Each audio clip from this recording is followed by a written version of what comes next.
ഒരു ഇത് നമ്മളെ സിനിമയിലും കണ്ടിട്ടുണ്ടായിരുന്നു. അതെയോ? ആ, ഏത് സിനിമയില്? നമ്മളെ സ്പടികത്തിലെ ആ വണ്ടിയിൽ തൂക്കിയിട്ടേക്കണ ഇതുപോലത്തെ ഒരു ക്രിസ്റ്റൽ അല്ലായിരുന്നോ? ആ, സാറിന് ക്രിസ്റ്റലിനോടുള്ള താല്പര്യത്തിന്റെ പുറത്തായിരുന്നോ സ്ഫടികത്തിൽ തൂക്കിയിട്ടത്? ഇത്ര കൃത്യമായിട്ട് പറഞ്ഞത് നേരത്തെ ചോദിച്ചില്ലേ ആ, ഈ സ്ഫടികത്തിന്റെ എന്തെങ്കിലും ഒന്ന് സാർ സൂക്ഷിച്ചിട്ടുണ്ടോ എന്ന്?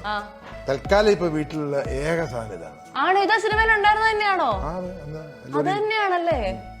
ഓ, വേണേ അതുപോലെയാണെന്നും പറയാം. അത് ശരി.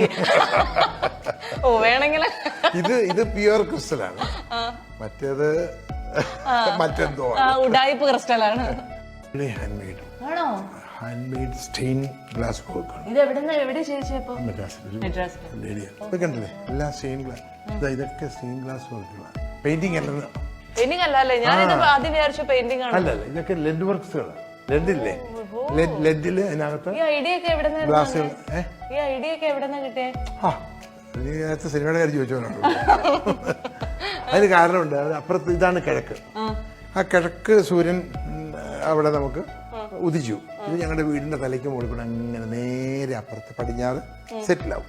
അപ്പൊ പടിഞ്ഞാറിനുള്ള ലൈറ്റ് ഇതിനകത്ത് കണ്ടോ? അപ്പൊ ഇതൊക്കെ എനിക്ക് നേരത്തെ അറിയാം, ലൈറ്റ് സോഴ്സ് ഒക്കെ അറിയാമല്ലോ.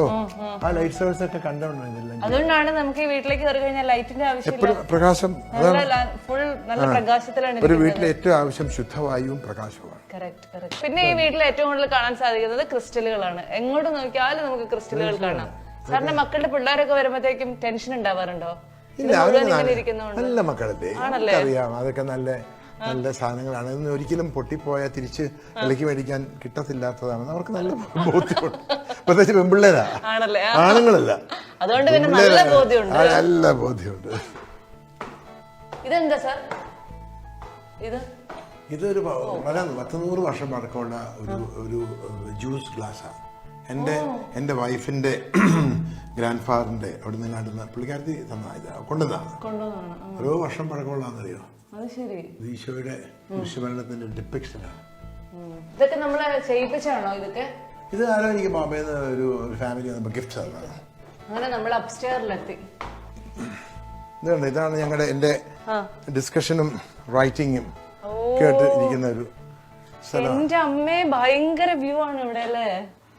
എന്തൊരു ഭംഗിയാണ് ഇത് കാണാനായിട്ട്. ഇത് എപ്പോഴാ ഏറ്റവും കൂടുതൽ വെള്ളം ഇവിടെ ഉണ്ടാവുക? ജൂലൈ നവംബറിലൊക്കെ നല്ല ഫുൾ അരയാറ് വെള്ളം ഉണ്ടോ? ആണല്ലേ? സാറിന് വേറെ എവിടെയും പോകണ്ടല്ലേ കഥ എഴുതാനൊന്നും? കാരണം ഇവിടെ തന്നെ ഇരുന്ന്. അല്ല, ഇവനൊന്നും പോകാൻ നിൽക്കുന്നേ. എവിടെ വേണേലും ഞങ്ങൾക്ക് ഈ വീടിന്റെ സ്ഥലങ്ങളിൽ ഇരിക്കാമല്ലോ. വടക്കും ഒരു സിനിമ കാണാം, അവിടെ പോയി ഡിസ്കസ് ചെയ്യാം. ഇനിയുണ്ട് വേറെ റിയൽ റൈറ്റിംഗ് പ്ലേസ് ഉണ്ട്. അതെ, ഇത് റിയൽ റൈറ്റിംഗ് പ്ലേസ് അല്ലേ?